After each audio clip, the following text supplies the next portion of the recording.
O Outro Lado da Vida, Barão Carduprel.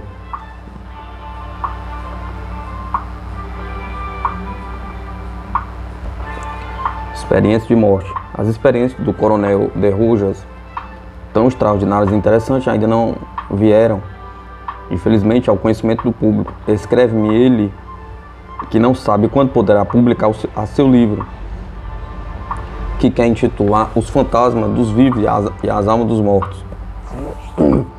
Mas os fragmentos que acabo de publicar revelam o objetivo último das suas experiências, a reprodução pela fotografia da exteriorização do duplo ou do corpo espiritual dos vivos.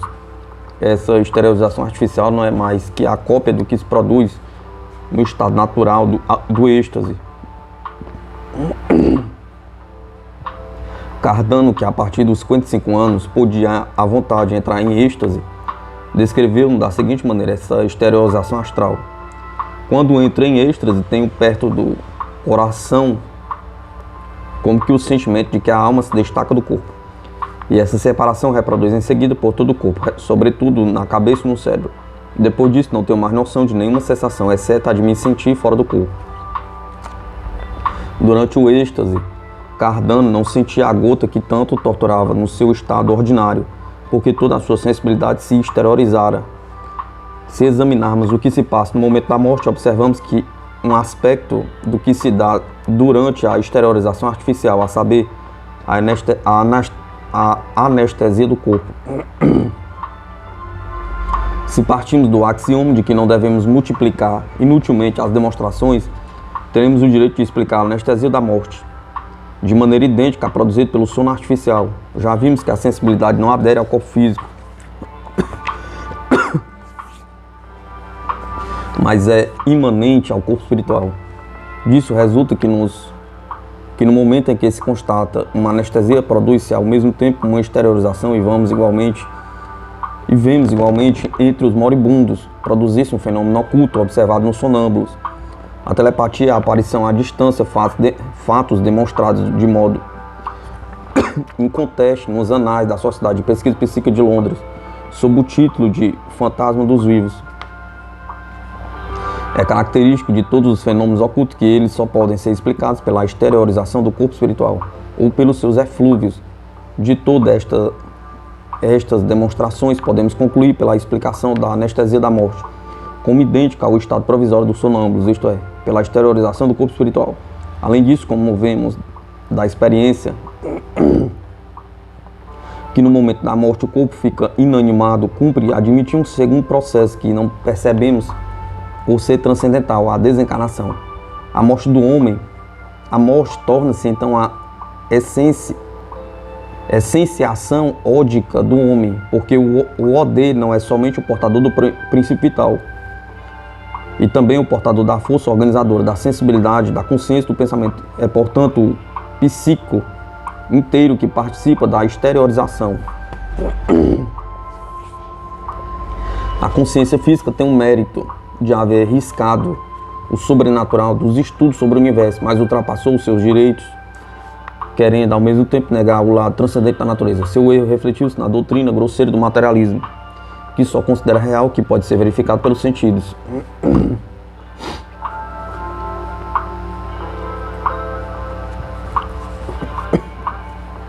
Mas o desenvolvimento biológico dos nossos sentidos em todos os tempos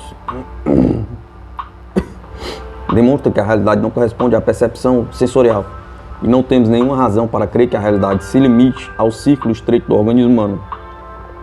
O transcendental foi e será sempre uma grandeza incomensurável, e não há razão para que se esgote com as formas criadas que existem. A ciência física, negando o sobrenatural, mas reconhecendo o transcendental, recusar a admitir que um homem possa sobreviver como espírito puro, mas não pode recusar-se a admitir uma existência transcendental. Se esse espírito mostrar-se revestido de corpo material, tudo aqui depende da experiência. Pode ser que existam seres incapazes de condensação material suficiente para a percepção da retina, outros haverá, talvez, que não podem perceber o homem no seu envoltório material. Um fisiologista tem o direito de negar que o homem se torne um ser sobrenatural depois da morte. mas não está impedido de admitir que nós nos revestimos de uma forma transcendental. Negará que ao morrer o homem adquira um corpo novo, mas estudará a questão da imortalidade quando puder ser demonstrado que possuímos um corpo espiritual conservável depois da morte, isto é, quando escapar do corpo físico. Se, portanto, possuímos faculdades ocultas que residem nesse corpo espiritual em estado latente, e essas faculdades se desenvolvem e se destacam assim que o liame entre o corpo espiritual e o corpo físico se relaxa, como no caso do sonambulismo, então o fisiologista admitirá que essas faculdades latentes permanecem depois da morte e que só o poder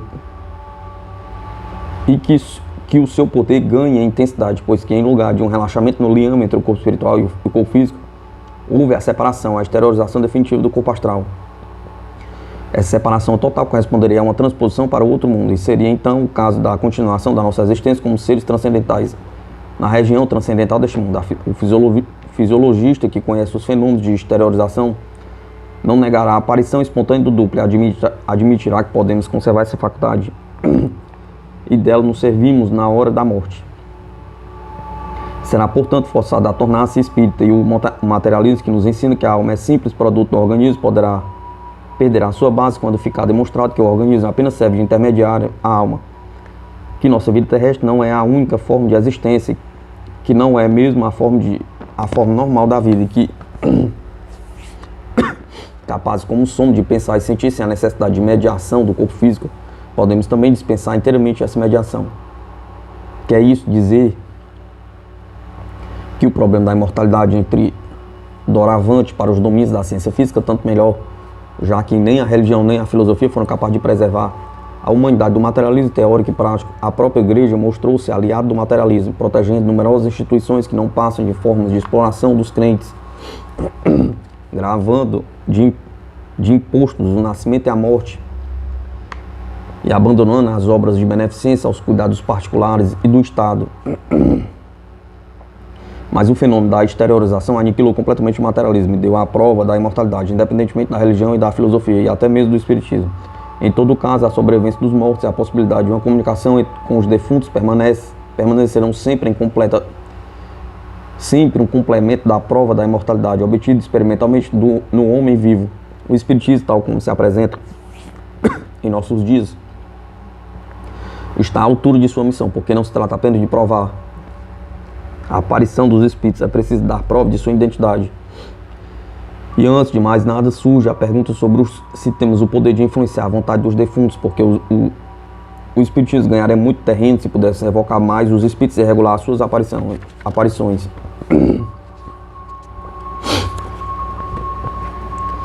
Em vista da similitude transcendental dos espíritos e do nosso próprio ser interior, há mais facilidade para um encontro de solução se recorrermos às experiências com os vivos. É preciso, primeiramente, estudar em que condições psicológicas vêm a aparecer os fantasmas dos vivos. Examinaremos depois a questão de se é possível entrarmos em contato com os fantasmas dos mortos nessas mesmas condições. Daremos um grande passo para elucidar a questão da psicologia transcendente, se desse modo conseguíssemos relacioná-lo ao espiritismo e contatássemos que a causa psicológica da exteriorização do duplo entre os vivos é a mesma que determina a aparição dos fantasmas espíritas. Porque então a linha estaria traçada e a via indicada para a condução com sucesso das experiências psicológicas. Possuímos inúmeros relatos sobre o desdobramento em todos observamos um sinal característico. É sob impressão de forte agitação moral ou de uma preocupação intensa, concentrado numa ideia fixa, que vemos o duplo de um homem destacar-se do seu corpo físico. Eis porque tão frequentemente sucede que o duplo apareça no lugar para onde o monoideísmo do pensamento ou sentimento o dirijam. Esse fenômeno só é raro porque parte da consciência cerebral e é preciso um choque muito forte para comunicar ao centro psíquico o meio de destacar-se do envoltório físico. É preciso que as ligações do homem físico com o homem astral estejam sensivelmente relaxadas.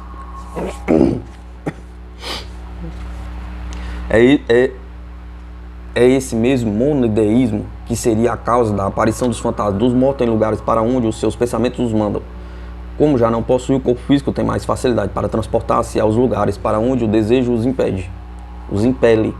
Trata-se agora de examinar se podemos substituir esse ato de autossugestão monoideística que produz a exteriorização do duplo por qualquer coisa análoga. Possuímos longa série de provas de que a sugestão estranha pode produzir absolutamente os mesmos efeitos que a autossugestão. A sugestão estranha é um monodeísmo artificial, com a vantagem sobre a outra de poder dar sugestões pós-hipnóticas, isto é, que produzem efeitos no prazo fixado de antemão. Poder-se-ia, nesse caso, fazer uma sugestão pós-hipnótica ao moribundo. E essa influência psíquica daria, evidentemente, como resultado a aparição do fantasma do morto em lugar e hora pré-indicados. Não há nisso mais que a consequência lógica do fato da identidade entre a essência do fantasma dos vivos e a dos mortos, e do valor igual ao do monodeísmo provocado pela autossugestão ou pela sugestão estranha. Já possuímos fatos que confirmam as conclusões acima expostas, mas o processo psicológico nunca foi bastante esclarecido, bastante claro para nos permitir obter provas experimentais.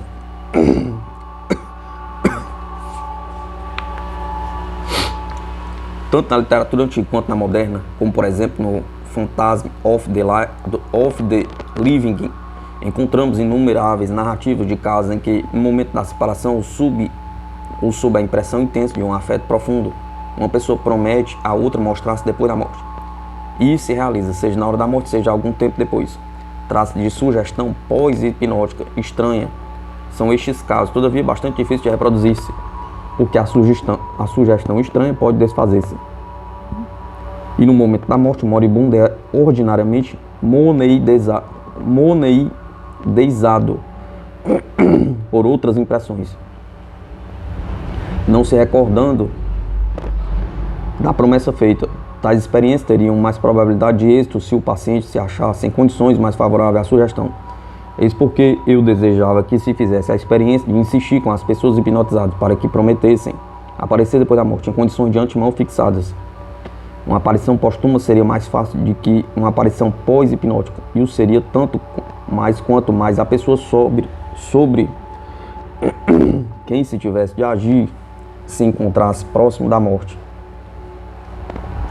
Ou então em estado de sonambulismo semelhante aos dos faquires enterrados vivos, isto é, com os obstáculos opostos pelo corpo material já vencidos.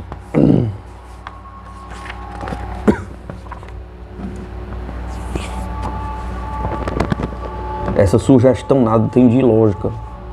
Tantas sociedades existem hoje dedicadas ao psiquismo que uma delas podia consagrar-se a tais experiências por meio de sugestões reiteradas durante o sono hipnótico e repetidos no momento da morte. Poder-se-ia talvez provocar o aparecimento em lugar previamente indicado e a hora marcada do espírito de uma pessoa falecida. Se a isso acrescentamos a sugestão de certos gestos peculiares ou de um ato qualquer, e se não nos munirmos de câmera fotográfica para a fixação do que ocorresse, poderíamos obter provas experimentais dos efeitos da sugestão monoideica levada para o além. Teríamos ainda dessa maneira uma perfeita prova da identidade espírita. A exteriorização do duplo é, como a morte, um processo relevante. A exteriorização unicamente se dá quando a essência astral se acha impressionada por uma agitação autossugestiva, que pode, entretanto, ser substituída por uma sugestão estranha. A sugestão pode, em geral, ser empregada como alavanca para destacar as forças ocultas do homem. O que já provei em meus escritos anteriores. Para o homem espiritual é de todo indiferente que a sugestão seja pós-hipnótica ou póstuma, porque para ele a morte não é mais que um episódio, uma desaparição visual, uma exteriorização durante a qual ele se desembaraça do corpo. O nascimento e a morte não são antagônicos, pois cada nascimento é uma morte relativa e cada morte um nascimento relativo. Nosso ser deve desaparecer com o nascimento terrestre para reviver em nossa consciência cerebral. Depois, no momento da morte, reconquista a sua liberdade.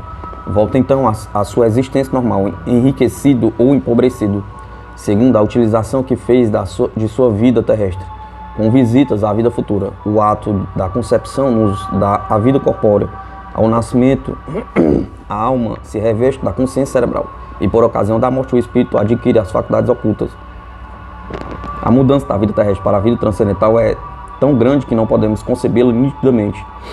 Não podemos nos imaginar entrando num céu tal como nos pintaram, nem no inferno como o entendemos, e de fato não mereceríamos um mais que o outro. Estaremos, entretanto, desembaraçados de todos os males que aderem à nossa existência corpórea. Nossas concepções restringidas pelos estreitos âmbitos dos sentidos ampliar-se-ão no além. Nossa atividade, que não estará mais a serviço de um organismo corpóreo, terá campo de ação mais vasto. E como disporemos de um meio de locomoção astral, poderemos gozar de uma existência de tal forma superior a esta, que o símbolo da borboleta deixando o casulo ficará longe da realidade. Tudo nos leva a presumir que no além viveremos numa comunidade de espíritos bem maior do que aqui na Terra, onde a humanidade mal inicia a formação de grupos solidários, e também de prever que a moral seja lá superior à da Terra, e que o nosso lugar no além seja tanto mais favorável quanto mais na Terra tivermos procurado viver beneficiando a solidariedade geral. E pois que renascemos para a vida graças à morte, diremos como Sócrates, moribundo, dizia ao seu amigo Crinton: a Esculápio devemos a oferenda de um galo. O além.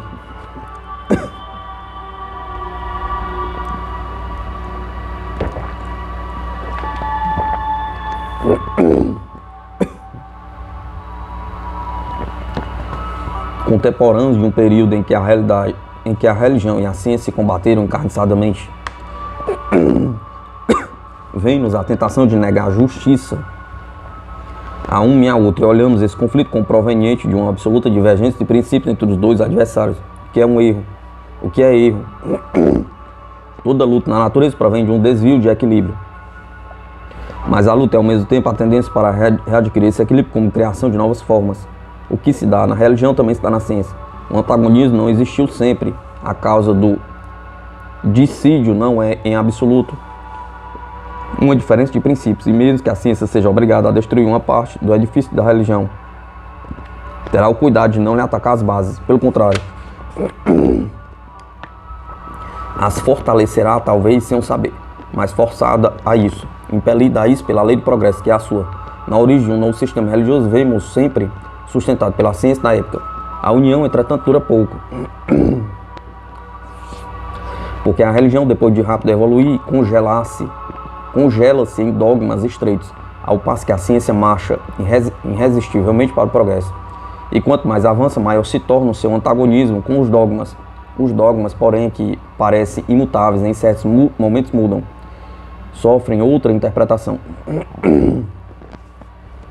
O que faz que a religião de novo pise no mesmo terreno da ciência. É o caso do atual problema do além. Ciência e religião começaram acordes na origem, veio depois a divergência total. Mas à vista de nova interpretação do problema, pode ser que os adversários cheguem a um acordo e o conflito cesse. Uma ciência que sempre exerceu grande influxo na solução do problema do além e na constituição dos sistemas religiosos foi sem dúvida a astronomia. Para um homem primitivo, a astronomia era a simples percepção óptica. E ressentem-se disso as velhas concepções religiosas. O nosso planeta, como o centro do universo, em cima, uma abóbada celeste semeada de estrelas. No céu, que é essa abóbada oculta.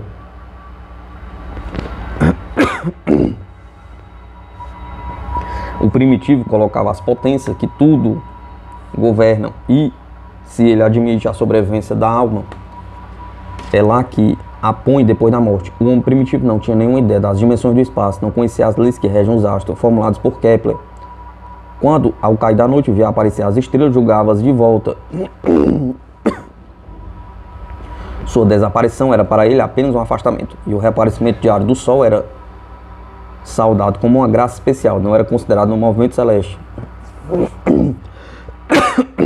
Daí encontramos a adoração do Sol entre as religiões mais antigas. A adoração que os próprios romanos adotaram e mantiveram. Sob a influência de semelhantes noções astronômicas, é perfeitamente natural que a religião se tornasse geocêntrica e antropocêntrica, o dogma principal da religião cristã, a redenção da humanidade pelo Filho de Deus, deitou raiz numa época em que a Terra ainda era tida como o ponto central do universo, e o homem o ser superior da criação, da mesma forma que se considerava o fenômeno da vida como peculiar ao nosso globo terrestre.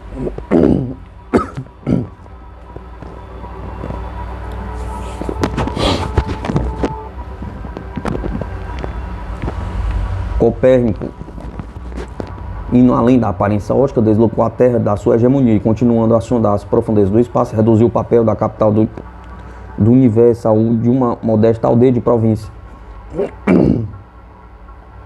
Em seguida, a análise espectral revelou-se que o fenômeno da vida está espalhado por todo o universo, de maneira que a humanidade perde muito da sua importância. Nessas condições, não é admissível que a religião do futuro, que estará de acordo com os conhecimentos astronômicos atuais, seja ou geocêntrica ou antropocêntrica. A ideia de criação se substituirá pela da evolução. O problema do além como lugar também se baseou na aparência ótica. O céu era colocado acima da abóbada celeste, e a transferência da alma para o além depois da morte correspondia a uma ascensão. A ciência astronômica destruiu esse conceito, com a demonstração de que no espaço infinito não existe nem alto nem baixo.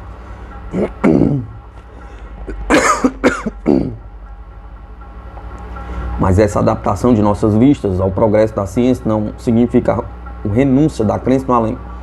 Por toda parte sempre encontramos na consciência humana esse sentimento inato e indestrutível que leva o homem a acreditar que fora e acima da marcha das coisas observáveis por meio dos sentidos deve haver outro estado de coisas imperceptível à nossa consciência cerebral. Numa palavra, o que a física deve ter a sua metafísica. As ruínas dos templos de que não conhecemos nem mesmo o nome dos construtores, as milhares de igrejas e de campanários que cobrem a superfície da terra, provam-nos que o homem, em seu foro íntimo, é um ser pensante, metafísico e consciente. É verdade que esse pensamento e essa consciência criaram uma enorme massa de objetos repelentes. Mas até esses objetos possuem um fundo racional, não encontrando a essência das coisas da natureza visível. A imaginação humana criou um mundo de símbolos alegóricos que representassem a origem das coisas e sua evolução. Esses pressentimentos metafísicos concretizaram-se nas variadas e ingênuas formas que serviram de base aos sistemas religiosos e que eram mais bem adaptados ao nível das massas.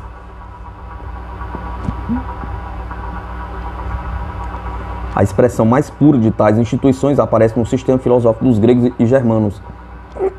Essas vistas elevadas, porém, sempre ficaram inacessíveis ao entendimento do povo, permaneceram todavia indestrutíveis no homem em geral, porque o homem se sente pela sua natureza ligado a essa ordem de coisas metafísicas.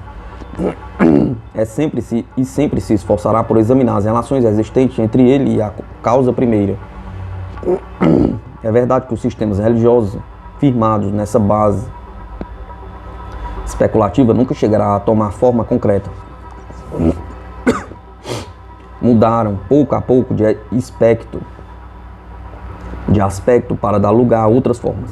O mesmo se dará no futuro, porque a lei da evolução terrestre não pode separar da natureza do homem a sua intuição metafísica. O esforço dos padres para congelar as religiões em formas fixas, pretensamente eternas, não paralisará a lei da evolução. Pelo contrário, a decomposição ficará assim garantida, porque o que não pode resistir à análise ao progresso científico deve necessariamente perecer. Corre plena consciência, podíamos dizer que os sacerdotes foram, em todos os tempos, os inimigos mais declarados das religiões, pois sempre se bateram pela redução do sentimento religioso, inato e vivo, a dogmas inteiraçados em sem vida.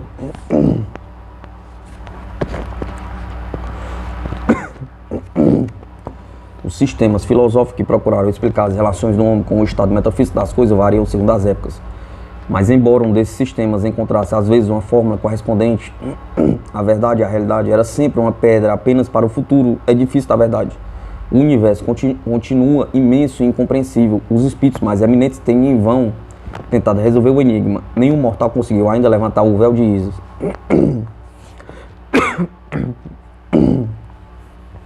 É verdade que podemos constatar um progresso lento, mas seguro, nessa evolução centenária dos sistemas filosóficos.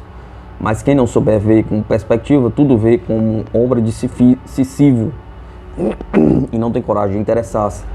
Chega um momento em que a humanidade desespera de jamais ver claro no problema metafísico. Perde então sua intuição metafísica, renuncia à religião e à filosofia, dedicando-se exclusivamente ao estudo das coisas visíveis, só nelas encontrando satisfação.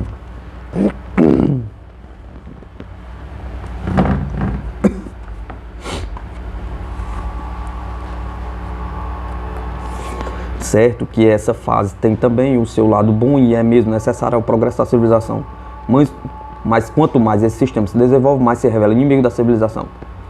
Nosso século viu a ciência física desenvolver-se a um grau até então desconhecido, mas houve um reverso da medalha. Ninguém mais crê na metafísica. A religião toma atitudes hipocráticas e a filosofia sente o desprezo até das pessoas cultas. Tornou-se axiomático que só as coisas físicas valem a pena do estudo, que as verdades só se encontram no caminho da experimentação, e mesmo que é lá que se encontre a verdade.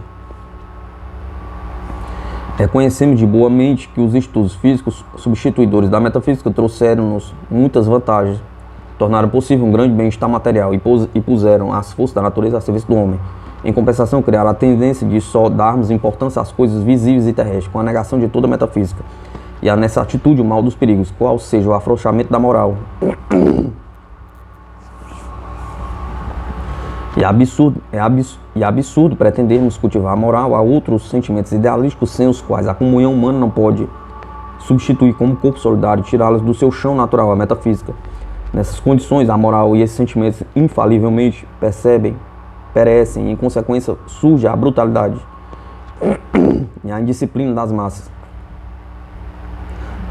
Vemos hoje como os crimes se multiplicam, como a brutalidade progride entre os estudantes e no parlamento. Constatamos a persistência do homem, a persistência do horrível crime de vivissecção, o qual mostra para onde nos conduzimos o desenvolvimento apenas da inteligência, sem um fator moral que o guie. Eis porque vale a pena indagar se temos o direito de pôr de lado o estudo da metafísica. Só teríamos esse direito, no caso da metafísica, fazer oposição ao estudo das ciências físicas. Haveria então um antagonismo, como houve com os dogmas. Se a metafísica ocupasse de um além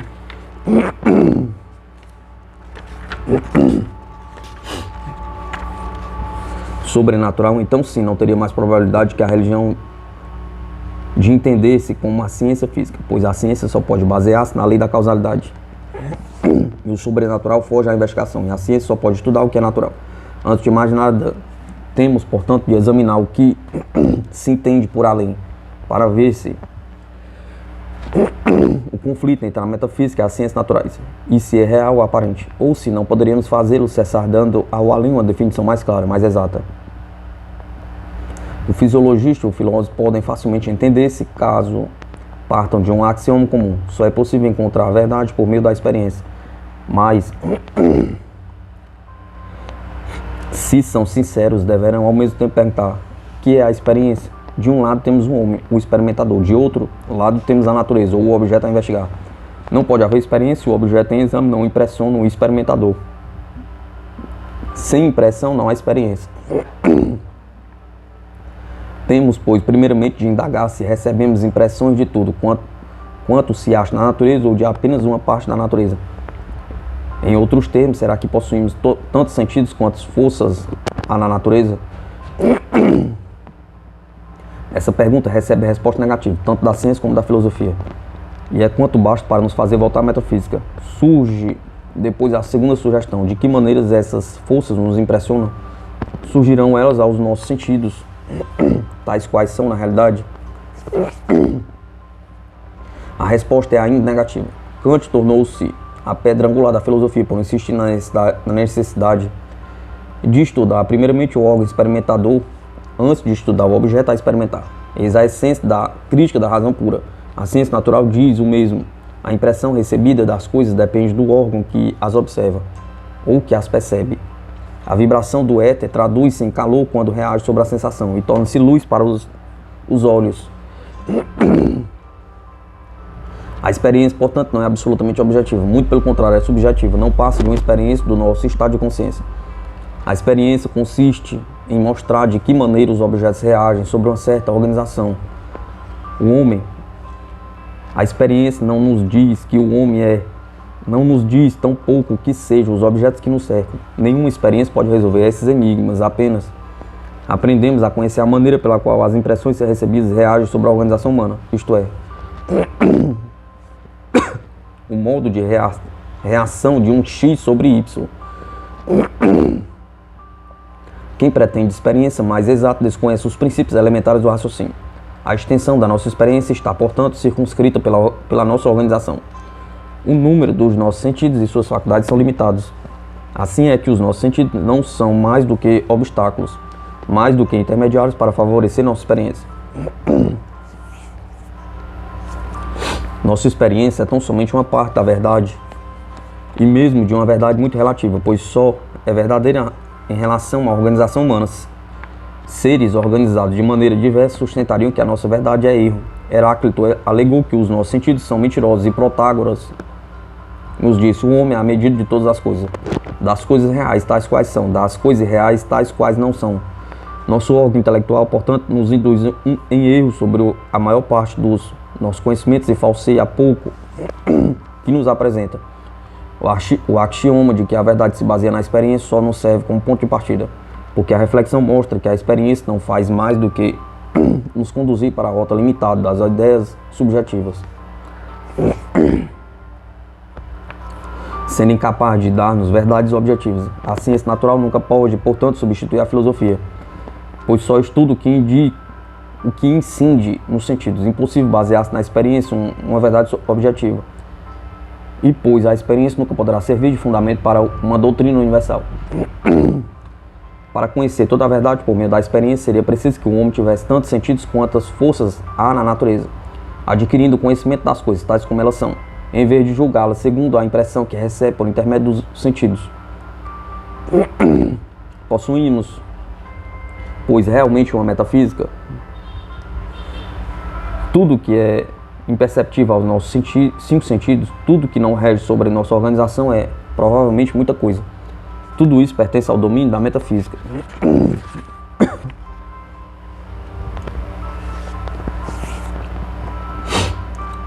Não sabemos se nos faltam 10 sentidos ou se nos faltam 100. Por isso não temos em absoluto necessidade de fugir deste mundo para achar a metafísica. E tal como vimos de apresentar o problema, achar-lhe-emos imediatamente a definição. O além é tão somente um além dos nossos sentidos. E o que nos é desconhecido neste mundo, o problema da metafísica, pois não passa de um problema de conhecimento teórico. Na crença ingênua dos povos, o além foi situado nas esferas superiores, porque o homem considerava a Terra como o centro do mundo. Copérnico pôs fim a essa concepção errônea, assinando as dimensões e a profundidade dos céus. Arrebatou-nos o além, deslocou o céu, mas se colocarmos o além neste mundo, ele permanecerá nosso, e ninguém o poderá arrebatar. A linha de demarcação entre o nosso mundo e o além não é geométrica, mas sim traçada pelas nossas sensações. Este mundo e o além não estão próximos um do outro. Estão, pelo contrário, incluídos um no outro, de maneira que realmente possuímos um além, malgrado Copérnico. Nunca nos deram nenhuma prova de que vamos para outro lugar depois da morte. É preciso, portanto, até provar ao contrário, que consideremos o corpo espiritual a que sobrevive à morte como ainda residente neste mundo depois da desencarnação. Se os fantasmas e as materializações que o espiritismo moderno nos mostra são reais, devemos admitir que o além é o lugar de onde podemos voltar. Mais racional seria então admitir que este mundo e o além se acham no mesmo plano. Quem diz que os fantasmas voltam emprega um termo gratuito. Mais justo seria dizer que seres então invisíveis aos nossos olhos aparecem sob uma forma visível. Esse fenômeno se dá por meio da condensação da matéria do corpo espiritual. Nós observamos nas sessões espíritas, e para percebê-lo bastaria que tivéssemos uma intensidade maior de percepção.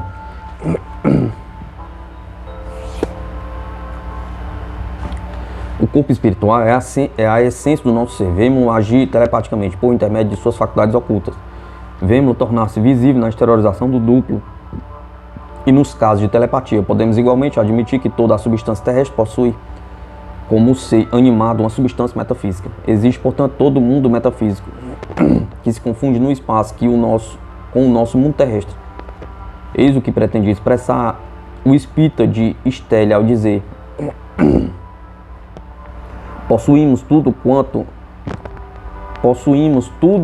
vós possuis, jardins e flores espirituais em abundância. Nada mais desarrosado do que pretender que só o homem possua uma essência metafísica.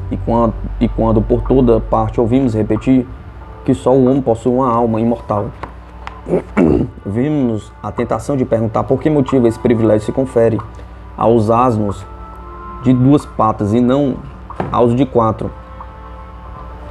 É o nosso orgulho que nos dita esse pretensioso conceito e que a lei da evolução desmoralizou. Deixaremos de perguntar para que sítio seremos relegados depois da morte, quando soubermos que, longe de sermos admitidos num mundo metafísico, dele seremos expulsos. Uma vez estabelecido que os 2 mundos se confundem, estará solucionado um problema dos mais embaraçantes, pois não temos mais necessidade de procurar um além separado de nós pelo espaço.